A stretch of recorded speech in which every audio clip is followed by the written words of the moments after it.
Hey there, hi there, or there. Hello everyone.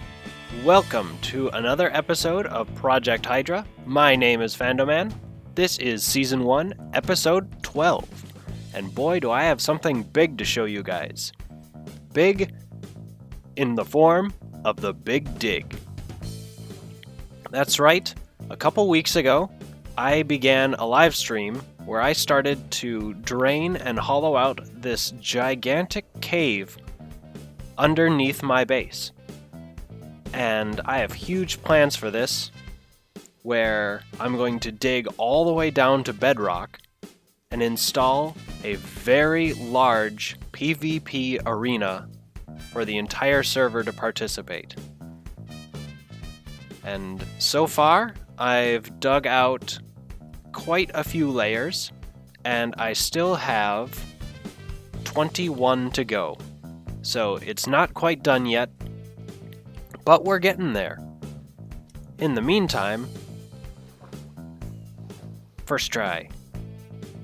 in the meantime, I've gathered quite a few resources from this big dig, and it is astonishing how much stone you dig up when you're going all the way to bedrock. Every single one of these dark gray shulker boxes is filled to the brim with stone. So what am I going to be doing with this massive pile of resources I've been gathering from this huge excavation project? Well, that's a question, my good friend. Speaking of questions, how many diamonds do you think I made since announcing the golden tickets of Fando Flakes? Let's go to the shopping district and check.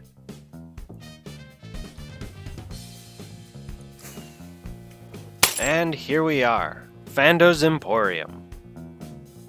Hello, Skelly Horse. Let's see how well our Fando Flakes sales did in the past week.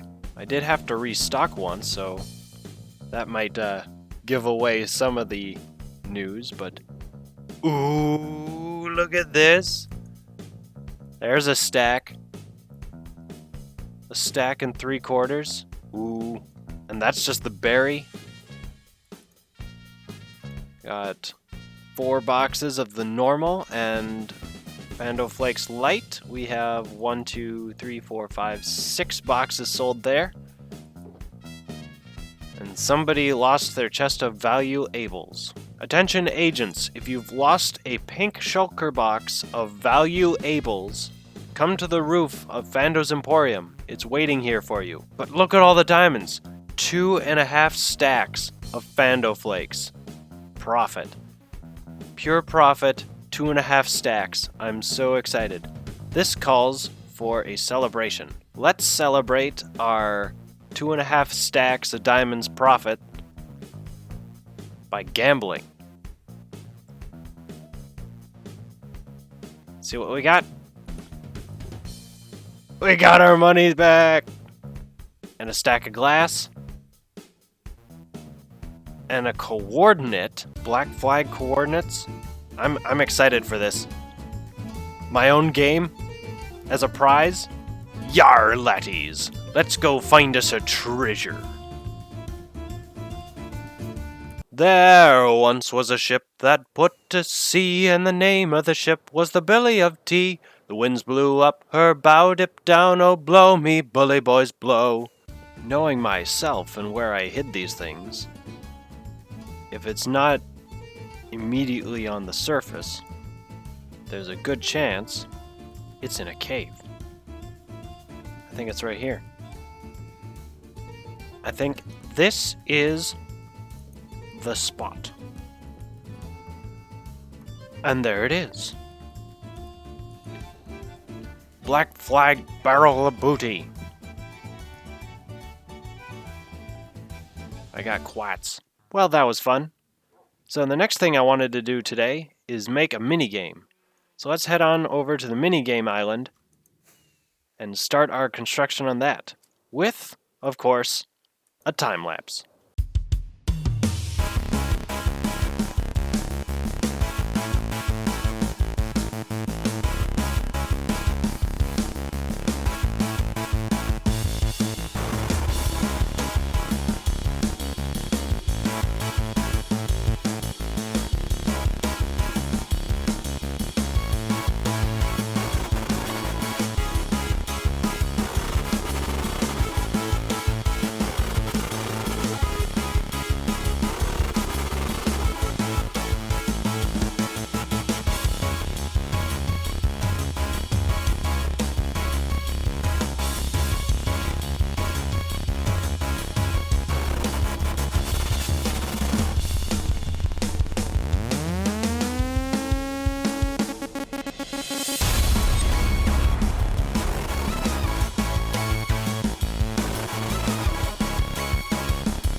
Well, okay, so this is Lethal Lilies.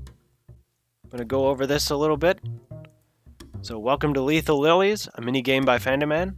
Test your diving skills and strategies with this high-diving, two-player minigame of falling fun. And rules for casual play and tournament rules at the end of the book.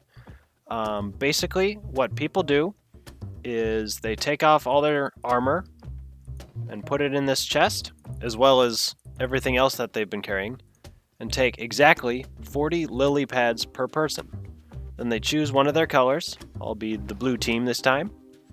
Head on to the very top, and we stand on this platform right here, the colored blocks on each side.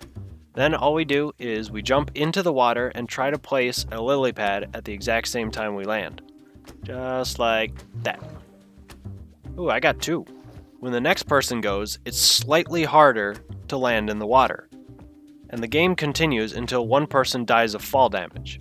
And then if we want to play with tournament rules, then whoever wants to sign up for the tournament has to rename a diamond block to their username and place it in this tournament entries chest.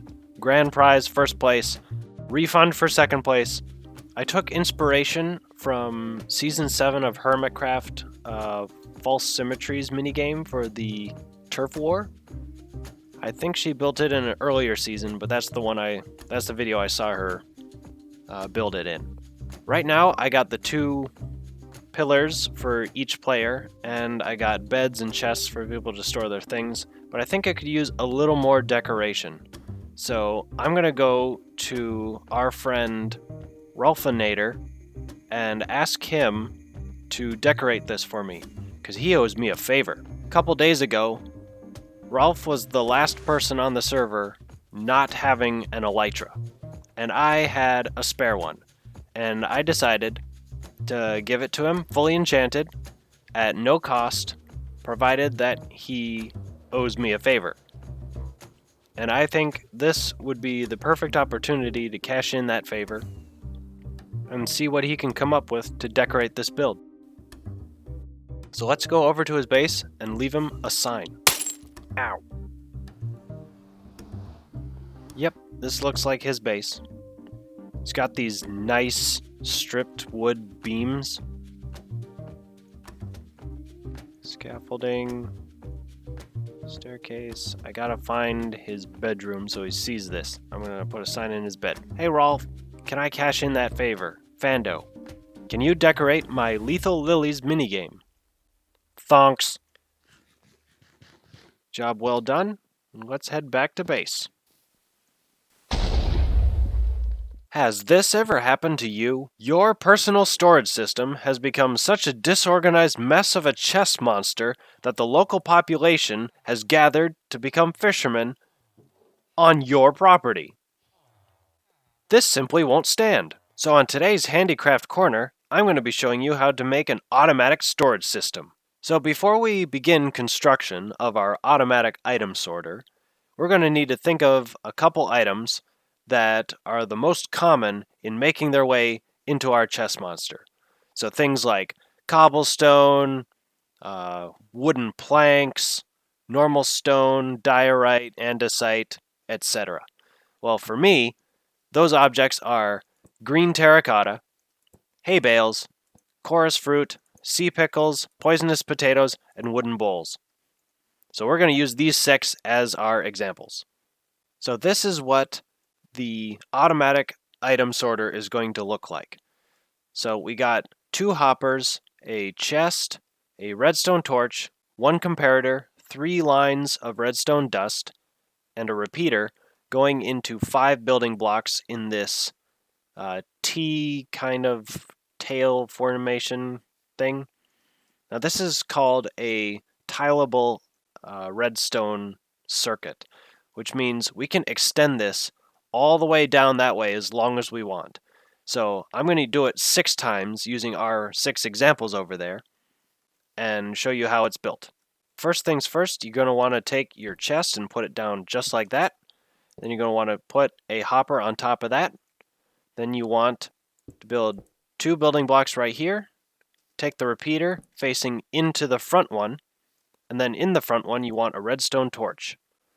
Do 3 more building blocks on top of those, and line 3 redstone dusts right there. Lastly, you're going to want to put your comparator right here, and a hopper facing into it. Now, in order to get the storage system to work, we're going to need a placeholder item. And I've decided, for this build, we're going to use storage stickies. They look like this. So place 4 storage stickies right there, and 41 of whichever item you're going to be sorting. So in the first one, I have the poisonous potatoes, so we can cross that one off this list. Let's do sea pickles for this one. So if I just drop a stack in there, that'll count all the way down to 41. 41 is the bare minimum that you can put into this design, but anything over 41 will automatically get filtered into the storage chest below it. And there they are. There's 22 sea pickles in this one, just as there's 22 poisonous potatoes in this one. And we're going to go all the way down the line and have a complete storage system that's automatically sorted. Okay, so we got our storage system all set up. So our hay bales go in this chest, our green terracotta goes into this one, bowls in here, chorus fruit in here, pickles here, and poisonous potatoes in this one. So now all we have to do is put in an input. So what I'm going to do is I'm going to take hoppers, and I'm going to line it all along the top. So we're going to take our hoppers and travel them this way, so that whatever enters this chest will flow along the top, and whatever's below it, if it matches one of the storage categories below, it will get pulled into the storage system and automatically be sorted. Anything else will go into this final hopper, which will lead into our garbage bin, which I will use as a chest. Just like that. So let's see it in action. So in this shulker box, I have a random assortment of items, including the 6 items that are going to be sorted by this system. The outliers in the system are these 3 units of kelp. So when I break the shulker box and put it on top of the input hopper right here, it's going to be automatically filtered and sorted, and you can see the redstone torches turning on and off. So these are all collecting the hay bales, the terracotta, the bowls, chorus fruit, pickles, and the poisonous potatoes, but those 3 units of kelp are getting bypassed through the entire system, and they should end up in this garbage chest. So now that we've given it enough time to run through, we should see all 3 of them in here, just like that. And everything else, there should be a total of 26 of each and every unit in here now. Well, that worked a lot better than I expected. So remember, if your friends don't find you captivating, they should at least find you crafty. Now, if you'll excuse me, I got a chest monster to deal with. Okay, guys, break it up. Party's over. Well, that was fun. Another thing I wanted to go over today is these books right here. One of our newest members on the server, Wanted Flame, actually did it. She copied the entirety of Sun Tzu's Art of War in 4 Minecraft books. And she gave me the first copies of Art of War. And I owe her big for this. Because she didn't just write the titles. She copied the entire book. Like, there are 92 pages in this first book, and it's all the actual book. And I can't show it all because it's too long, and for obvious reasons. But I did prepare a payment for her. And let's take a look. Thonks for Berks. So I got sea lanterns, some fireworks, because everybody needs those, some mini block diamonds, a beacon, 4 stacks of emerald blocks, some wood, and some chorus fruit for shenanigans. Plus, red shulker box. Can't argue with that. So let's head on over to her base and leave this there. Wanted face, amazing base, shoelace, and bookcase. Alright. We found it. There we go. Lonks for Burks. Fandoman, and back home. Well, that was fun. So I just got word that Rolfinator has finished the construction of his decoration to Lethal Lilies. So let's head on back over to the minigame district and see what he came up with. Ooh. Look at that. It's got a giant grandstand, like an amphitheater thing going on here. Ooh, we got spectators. Hello. Put some glass in the sides so everyone can see through. So when they jump off, we can see when they hit the water. Oh, he's even labeled the seating areas. Spectators C and D, A and B, Wandering Trader, Contestant Entrance. Red team goes here, blue team goes here. Extra storage. I like the LL. Purple in the middle, that's nice. This is very good. Well, that's very cool. Thanks, Rolf. 10 out of 10. Would recommend Rolfworks Construction for any decorating of minigames from here on out. Well, that was fun. Unfortunately, that's all the time we have for today's episode. So I hope you really enjoyed watching. I certainly had a lot of fun making this one, and I'm looking forward to seeing you all in the next one. In the meantime, I'm going to keep working on my excavation project. So until we meet again, bye for now.